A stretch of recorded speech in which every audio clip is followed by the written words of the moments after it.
peace in South Sudan remained fragile. The country's warring factions signed a new agreement in December 2017 to cease military hostilities and protect civilians. The ceasefire aims to revive a 2015 peace deal that collapsed in 2016 after heavy fighting broke out in the South Sudan capital, Juba. The ceasefire, however, appears to be at risk of collapsing as the warring sides continue to be accused of violating it. So what are the prospects of lasting peace in South Sudan? For some perspectives, I'm joined in studio by Aly Verjee, a visiting fellow at the United States Institute of Peace and a researcher specializing in the politics of East Africa. Welcome to the studio, Mr. Verjee.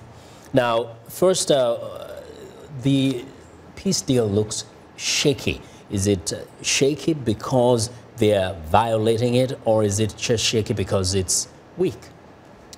It's shaky because it hasn't managed to resolve the underlying reasons for conflict in South Sudan.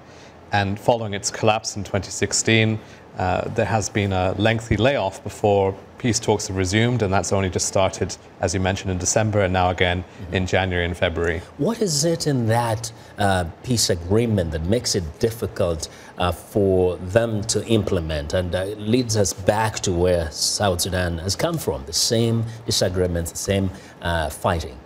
I don't think ultimately it's about the terms of the agreement. It's more about the political will to undertake some of the difficult things that it contains. So actually decentralizing power and reducing the power of the executive, actually considering security sector reform, all of these things have been very, very difficult in practice to achieve. Power sharing was seen as the hope. And we saw what happened in 2015. There was that power sharing deal. It fell apart, and in fact, people went back to war. Why is that not attainable? It doesn't seem to be.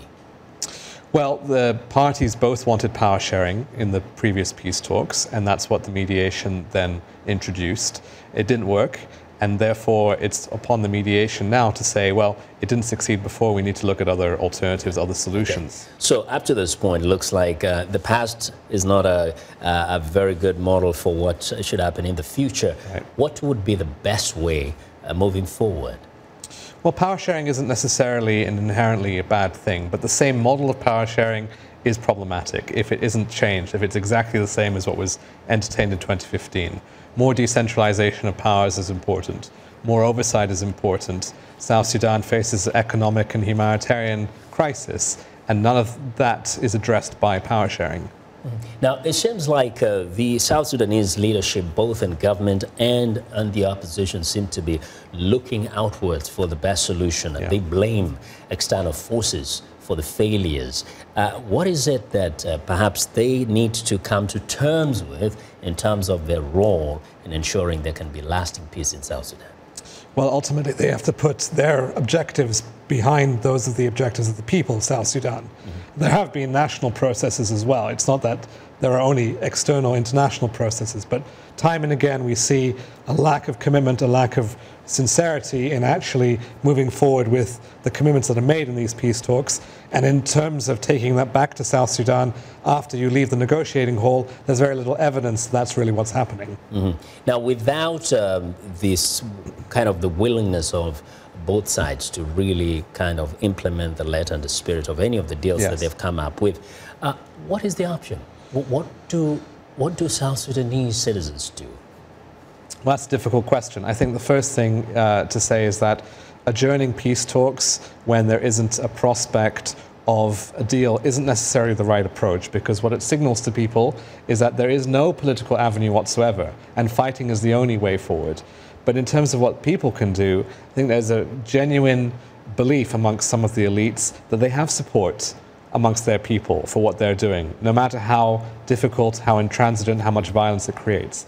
And it's really important if people can actually say that isn't the case, that actually we want our basic needs, food, water, education, and so on, to be satisfied rather than to have an endless war. Some people have suggested that perhaps the best way is to take out the current leadership, both in government and the opposition, perhaps have a new crop of leaders to negotiate the new peace deal. I don't know if that's realistic in the short term. The reality is that there are many people who are implicated in the current conflict. It's a generational issue as well. Certainly, some of the people who are in power do need to look at the examples from elsewhere in the continent and say, maybe enough is enough. Maybe that's the right time. Yeah. And that is part of the answer. I don't think it's the whole answer. Wow. Well, still hoping for the best in South Sudan. Thank you very much, Mr. Verjee, for joining us today. Thank you. Now, Aly Verjee is a visiting fellow at the United States Institute of Peace and also is a researcher specializing in the politics of Eastern Africa.